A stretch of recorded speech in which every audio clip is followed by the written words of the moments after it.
Hi, welcome to Why the Book Wins. My name is Laura and today's video is part of a series I do where I compare books with their movie adaptations, and through these videos I discuss why the majority of the time when it comes to the book versus movie, the book wins. Now, having said that, I enjoy watching movies just as much as I enjoy reading books. Like, I love both.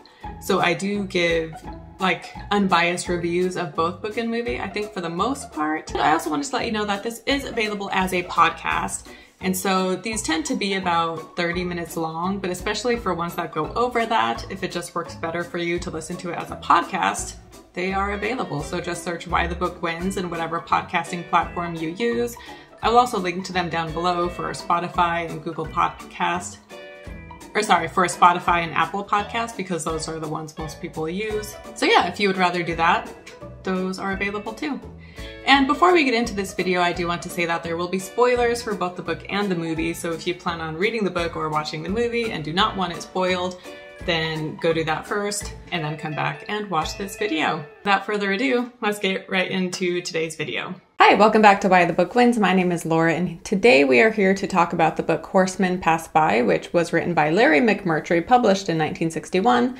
And then the movie adaptation is called HUD, was released in 1963, and is directed by Martin Ritt. So you will most likely recognize the author's name, Larry McMurtry. He wrote a lot of famous books that ended up being adapted, including Lonesome Dove, Terms of Endearment, All the Pretty Horses, and The Last Picture Show, just to name a few. And Horseman Pass By was actually his first book. It was published when he was only 25 years old, so pretty impressive. And then it was turned into a movie not long after. And to summary for this, it is a coming of age story. We follow Lonnie, who lives on a cattle ranch in the middle of nowhere in Texas. And he lives there with his grandparents, their housekeeper slash cook named Halmea, and then the ranch hands that work there and live there, as well as his step-uncle Hud. And in the book, Homer is Lonnie's granddad, and then Homer is Hud's stepdad. And so Hud resents Homer because he feels like the ranch should belong to him because it had belonged to his birth father who had died long ago, but Hud feels like, you know, Homer got in the way and took what should have been his, and he feels like Homer is mismanaging it. And so Lonnie witnesses, you know, Hud and Homer butting heads. And he also has a crush on the cook, Halmea, and so that's part of the story as well. And then you just have him, you know, it's a coming of age story, and so he's just longing to get outside of this ranch that he's grown up on and wanting to see the world and wanting to experience things for himself while witnessing what's going on the ranch. Which, another big thing that's happening on the ranch is that the cattle have a disease called hoof and mouth disease, and it is deadly and super contagious. And so all the cattle have to be shot and killed. And the ranch and the cattle meant everything to Homer. And so this experience just take a lot out of him. And basically by the end of the story, Granddad slash Homer ends up dying. However, the way he dies is different from book to movie. So as far as the details of his death go, I will save that till when we get to his death. And yeah, in the end, Lonnie leaves the ranch and he goes, you know, and hitchhikes to find his way somewhere else. So onto the book review portion. I honestly can't say I was like super drawn into this story. It's pretty short. I don't remember how many pages, but it's less than 200 pages. And I was glad it was short because I wasn't super engaged in the story. I also didn't feel the tension Hud was creating as much as I would have liked. I mean, you feel the tension. It just wasn't as strong as I would have liked, basically. You know, which I keep talking about Power of the Dog, but in the book Power of the Dog, you feel the tension that is caused by Phil. In HUD or Horseman Pass By, you don't feel the tension HUD is causing quite as much as you did in Power of the Dog, for example. However, I did feel connected to Lonnie, and I felt like I knew his character really well. Obviously, it's written from his perspective, and so we're in his thoughts all the time. And yeah, I felt very connected to him, and I understood him and knew what his wants and goals and dreams were, you know, and understood his actions. And I will say this is one that has kind of grown on me as time has gone on, and there are things I reflect back on, which I hadn't anticipated, because like I said, initially as I was reading it, I wasn't really pulled in per se, but it has grown on me over time. And also the fact that McMurtry was only 25 when he wrote this, and it was his first ever novel. And obviously, you know, he's incorporating things from his own life. And yeah, so it is very impressive that this was his first novel. And the fact that maybe there were certain things about it I didn't love or I wasn't totally drawn into, the fact that it's his first novel makes me still willing to read other works of his, because I had the same thing with Walter Tevis, who wrote The Hustler, where The Hustler, didn't love it as much as I wanted to, but it was his first book. So I'm like, well, I should give him a chance on a later book he wrote, because obviously he would have improved over time, and maybe I would love some of their later works. So I definitely want to read more Larry McMurtry down the road, and he has a few adaptations, so I have a few options to choose from. On to the movie. Like I said, this is directed by Martin Ritt, and he had worked with Paul Newman before. They did A Long Hot Summer together, which is based on either a book or a play. I can't remember. It's based on something, so I could potentially cover it at some point. He also directed The Spy Who Came In From the Cold, which I haven't seen in a long time, but I saw it like 15 years ago, and I remember liking it back then. And it's also based on a book, so that's another one I could return to and read the book and cover it here. And Martin Ritt was nominated for Best Director for this movie, Hud, however, he did not win. And onto acting, we have Paul Newman, who plays Hud. I mean, I'm such a sucker for Paul Newman. I love anything he's in.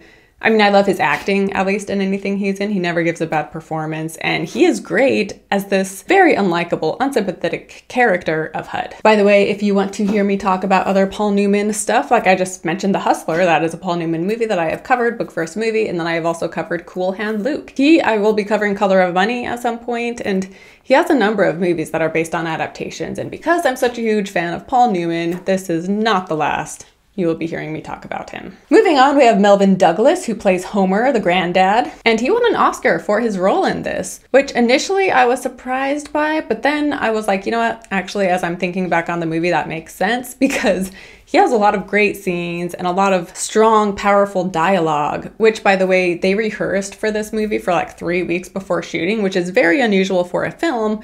However, that is the norm when it comes to theater, is they have a long rehearsal process. And it makes sense they had such a long rehearsal process with this, because it is very like play theatrical-like, because it has so many monologues and dialogue and it's a character study and it's focused on the characters. And yeah, Melvin Douglas has a lot of dialogue with Hud as they go back and forth, and his character, you know, he and Hud, they're the key elements, right? Because you have the good and the bad, and so they butt heads so much more often in the movie than they do in the book. And so Melvin Douglas's role is really important because he stands for what's good and right. And yeah, Douglas was very powerful in those scenes. Brandon DeWild was only 20 years old when he played Lonnie here in this movie. However, he had been acting for a long time, since he was like 10 years old, and he was in the movie Shane, which he was a kid in that, and he was nominated for an Oscar for that movie. And yeah, here, like I said, in the movie, Hud and Granddad, whose name is Homer, they are just even more so seen as these polar opposites, and we have Lonnie in between, who has to choose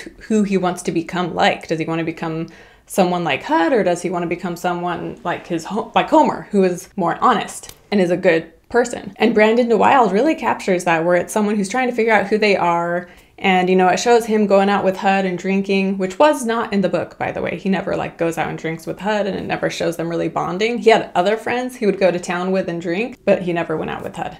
Anyway, so we see him thinking he wants to be like Hud and having so much fun. But then, you know, as things progress, he's realizing, like, wait a minute, like, I don't think I want to become like this person. And Brandon DeWild unfortunately died when he was only 30. He was on the way to the hospital because his wife was there, and then he got in a car crash on the way and he died. So just 10 years after this movie, so that's sad. Patricia Neal plays the housekeeper in the movie. Her name is Alma, and she won an Oscar for this as well. And I read that she was having a really hard time on the set of this movie because shortly beforehand, her daughter, who I think was like 7, if I remember right, her daughter had recently died. And then she was also like in the midst of a stormy marriage with Roald Dahl, the author.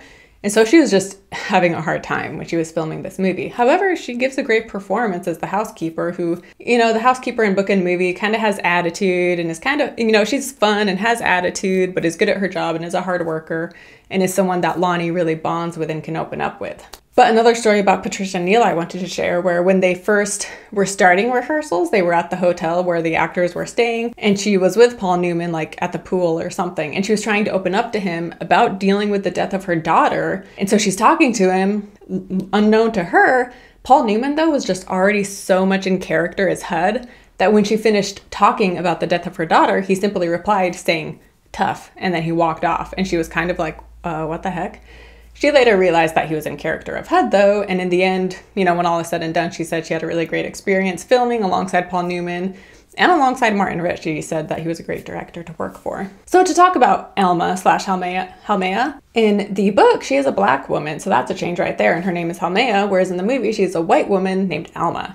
So it's kind of annoying that the movie felt the need to change that. But in the book, Lonnie specifically talks about how he has a crush on Halmea. And we just have a number of scenes where it's just them hanging out and bonding, and he feels like he can really open up to her and talk to her.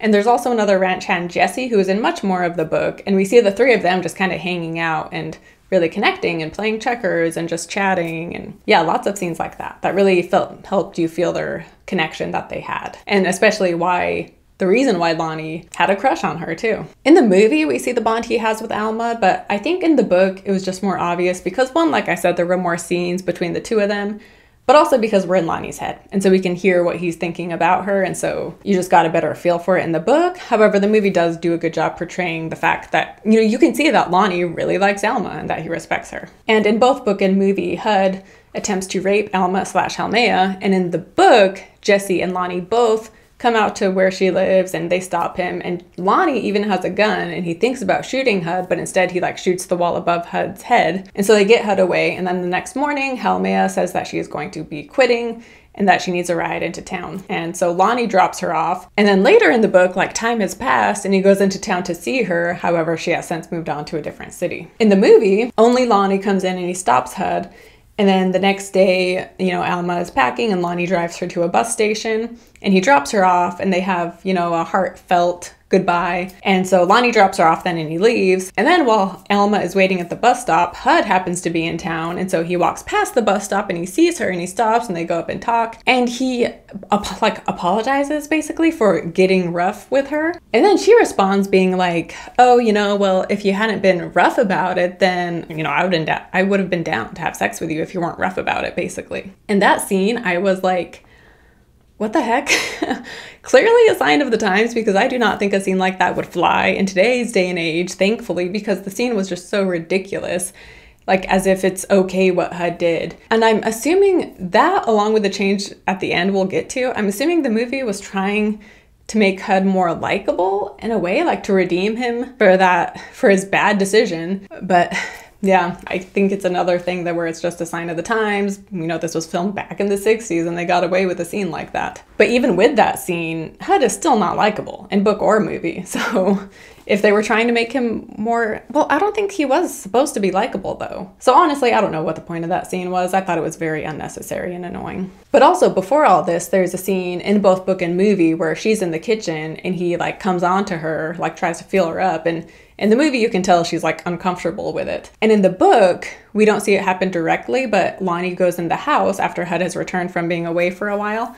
Lonnie comes back in the house and he sees Halmea crying, and he goes out and he's like, hey, why is Halmea crying? And then Hud tells him just very matter-of-factly, he's like, I grabbed her breast and now she's crying about it. I mean, he doesn't even say it with attitude. He says it like it's no big deal. And to talk about Hud specifically, in the beginning of the book, he's there, but then very soon he has to take the grandma who is still alive in the book. He takes her into town for something and then he's gone for the first quarter of the book or so. However, his presence is still felt though, and so I feel like it was a good choice to have him gone, and yet you still feel his presence and you understand the threat he causes to the way things go at the ranch, because Lonnie is constantly thinking about, well, what will Hud think of this? Because we know Hud, thinks this or he won't like that, and so his presence is felt whether he's there or not. And then, like I said, in the book, Hud is Homer's stepson, whereas in the movie, it's his birth son. It's a direct connection. And in the movie, we learn that Lonnie's dad, Hud's brother, died because he was in the car with Hud and Hud was drunk driving, and so the brother dies. And Hud assumes that this is the reason why Homer dislikes him, until one night Homer says, Hud says something about the fact that, Lonnie's dad died because of Hud, and he's like, that was 15 years ago, you'd think you would have gotten over it by now. And then Homer says, that's not the reason I don't like you. And Hud is like, okay, what's your problem with me then? Not that I give a damn.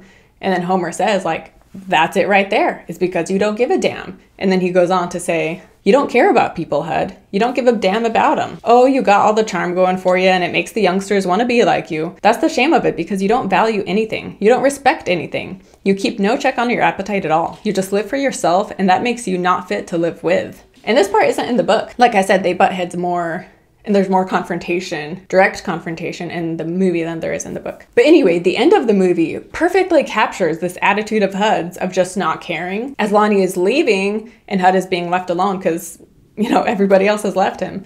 But as Lonnie is leaving, at first he's yelling at him. However, he ends up going inside, and then he just kind of has that look of being like, whatever. And then he shuts the door and gets himself a beer. So the ending perfectly captures the essence of HUD, which is he doesn't really care about anybody or anything except himself. And yeah, like I said, in the book, the grandma is still around. She is still alive. However, she's not in much of the book, so it makes sense that the movie just got rid of her. And then, yeah, Lonnie's parents are dead in both book and movie. And like I just said, we learn in the movie that the dad died because HUD was drunk driving. Whereas in the book, I don't remember how either one of his parents died. But it wasn't from HUD, unless I missed something, but I'm pretty positive HUD was not the cause of the death in the book. Also, another change is that in the movie, HUD is an alcoholic, where that wasn't a thing in the book either. And then also in the movie, after Lonnie stops HUD from taking advantage of Alma, HUD says to Lonnie, he's like, you wanted to do it to her too.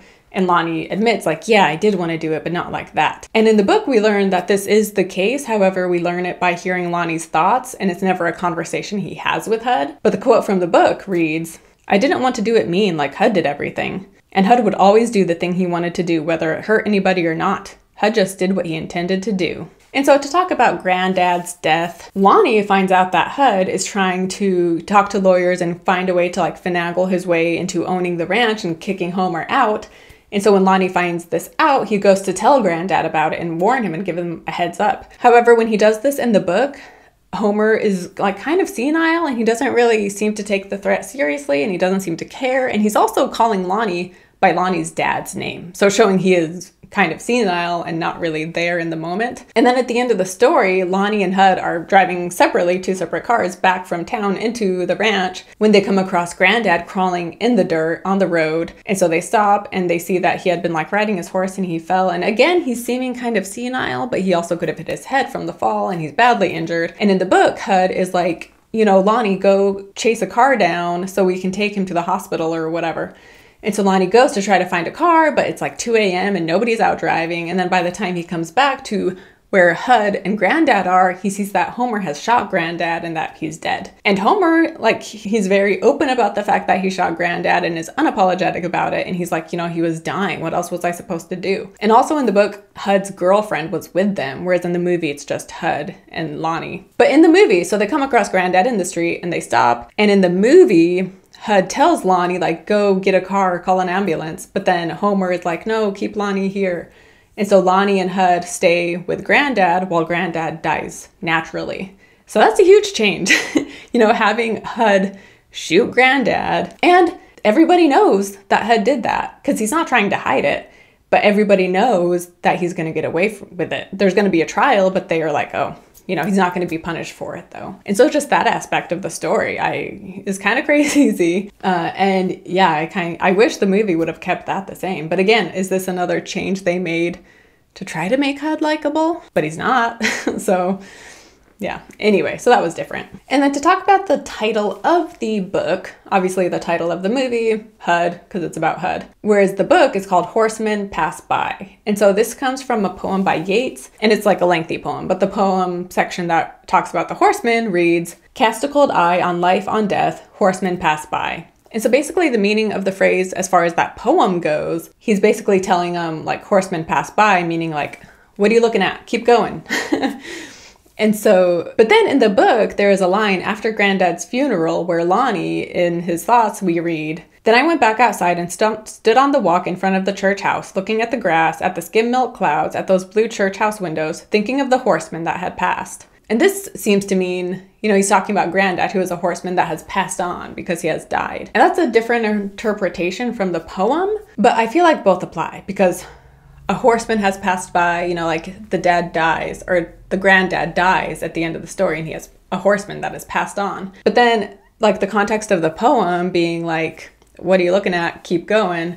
That fits too because all the drama that unfolds on their ranch and they don't want, the townsfolk in on their drama and they're like, hey, keep going. This is between us kind of a thing, which kind of applies. I don't know. Obviously they involve the government and their cattle issues because they have to. Either one can apply really, I guess, to the meaning of the book. And I think it's a cool title too. I kind of wish the movie would have kept that the same as well because HUD, I don't know, it's just so short and abrupt and HUD. I don't love that as a title personally. But to talk about the cattle, like I said, they get a disease that is very contagious, and so they have to dig a pit and get all the cattle in this pit, and then they shoot them. And in the book, this was a brutal scene in the book. In the movie, it's also like a pretty brutal scene, which this movie is from the 60s, and I feel like they handled like the graphic scenes very well without being overly graphic, because they couldn't, because it was the 60s. But yeah, the scene with the cattle was intense. And both book and movie have, you know, the longhorns, which Homer had raised up young, and they are very special to him. And so he shoots them himself. And this scene in the movie, he has to shoot them multiple times, and it's shown off camera. And we're with Hud and Lonnie, and they hear the gunshots. And then Hud says, "Them old bulls are hard to kill." And this can, of course, be symbolic, because Homer symbolically is the old bull that Hud is trying to kill. But Homer is an old bull that's hard to kill. And when he finds out that he has to kill his cattle, or maybe it's after they've killed the cattle, in book and movie, Hud is talking about how they could put oil rigs on the land. And then Homer replies saying, "What's oil to me? What can I do with a bunch of oil wells? I can't ride out every day and prowl amongst them like I can my cattle. I can't breed them or tend them or rope them or chase them or nothing. I can't feel a smidgen of pride in them because they ain't none of my doing." And so for him, you know, the cattle, and it was his life and his passion. And it wasn't even about the money. He didn't care the money he was making from the cattle. It was about his love for just doing it. Whereas Hud is all about the money. He had no passion for cattle. He just wants whatever's going to make him money. As far as book versus movie, which one wins here? I am tempted to say the movie wins. However, like I said, I am not a fan of the bus stop scene with Alma and Hud. Get rid of that scene entirely. I also don't like that they had Hud not shoot Granddad in the end of the movie, but that's more of a minor complaint. My big complaint is that bus stop scene with Alma. Get rid of that scene, and I would definitely say the movie wins. And ultimately, I guess I would still say that I like the movie better, partly because the cast and the acting is superb. It's very powerful, and you just see more of that confrontation, and there's more Hud and more drama, I would say, than the book had. The book, like I said, it was a very coming-of-age novel, whereas the movie, you know, the movie is called Hud because Lonnie isn't really the focus so much. Lonnie, I mean, he's important because he's the character that changes, because he has to choose, is he going to go with Hud or Homer? And so he is a key character, but in the book, it was a coming-of-age story about Lonnie, whereas the movie, it was about Hud. Having said that, though, it is a really good adaptation, and it stays pretty true to the book. You know, obviously I talked about some of the changes, though. But the cast, this also won for cinematography, and it is beautifully shot. It is in black and white, which for some people that may be a deterrent. The book, like I said, as I was reading it, I wasn't super engaged in the book, but I think having watched the movie and spending this much time talking about the book and movie, I think it's helped me appreciate the story more. And so the movie just complements the book really well, and they make me I appreciate both of them all the more for having read the book and seen the movie, and vice versa. In the end, though, I guess I will say the movie wins, but maybe I'm biased when it comes to Paul Newman, because this is my third Paul Newman movie, and each time when Paul Newman isn't in the movie, I say the movie wins. So I'm really realizing that's happened each time so far, so that's kind of funny. But this book was good. It's not one I would highly recommend, but it does make me curious to read some of McMurtry's later novels, like I said. So if you've read some of his books, comment down below which one you think is his best, which one is your favorite, and then that, you know, depending on what people comment, maybe I'll read that one instead, especially if it has a movie adaptation. But I hope you guys enjoyed this podcast, this YouTube video. If you are watching this as a YouTube video, by the way, don't forget to subscribe to my channel and like this video and comment all of your thoughts down below. And if you were listening to this as a podcast, please rate this, give it a 5 stars on Spotify or on Apple. And if you're on Apple, leaving a written review would mean so much to me. Even if you're watching this as a YouTube, I have links to my podcasts down below, so you can click one of those links and rate my podcast. It would help me so much. But also just watching this video or listening to this podcast is really helping me, so I appreciate you taking the time to check out my book versus movie for A Horseman Passed By in Hud. Anyway, thank you again is what I'm trying to say, and I appreciate it. And join me next week where I am doing one that was highly requested. And by highly requested, I mean 3 people requested it, which for me is a lot, to have 3 different people request the same one. But it is The Road by Cormac McCarthy. And then the movie came out in 2009, and it stars Viggo Mortensen and Cody Smith-McPhee. So that's a popular one because it's been requested multiple times, and I'm finally covering it. And that is what will be released next week. So I hope you guys tune in for that one. And I will see you then. Thanks for watching, and bye.